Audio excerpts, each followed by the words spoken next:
So Ed, I've been wanting to ask you. You've been wanting to make the Wizard of Oz guys, the Tin Man and the Lion and the Scarecrow for like a really long time, right? Yeah. And so how does it feel now that you actually made them? I would put it like almost a closure. You were getting near the end of the chapter. You've been reading it and working, and finally you figured it out, and so you shut that chapter. And now I'm satisfied in a way too, that I was able to do it. I didn't need to go out and hire somebody. I accomplished a feat that well, you opened the door for me too, and that's the art aspect.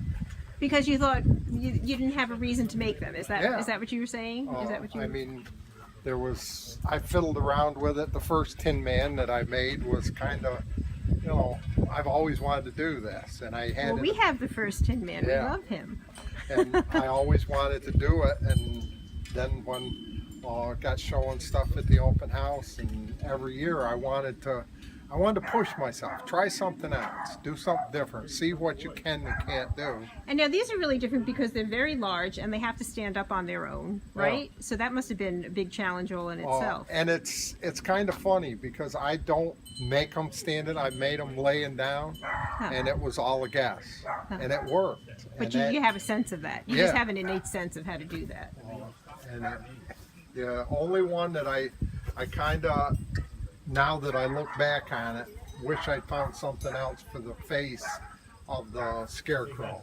I really like the other ones, but that's a welding helmet, and every time I look at it, I see that square and I know what it is. Oh, right. Whereas so that the other work ones for you. have turned into their faces. Okay. Where so that I still see. Do you think that you'll change it at some point? If I ever run into anything, yes, I would. That's cool. I mean, what I'm looking forward to now is kind of dressing them up a little bit for Halloween.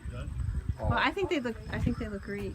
I think it's exciting. I'm so glad that you finally did it. And like you said, now it's done, and you can like do something else. Yeah, and it does. Anymore. It's like you turn a light switch. Now I've turned that switch off, and I've turned another one on, like these flowers that I'm making, and I want to get the rest of the chain for my brother because I have some other ideas that I want to try that are. So you get to move on. You get to move on to the next thing. That's cool. That's cool.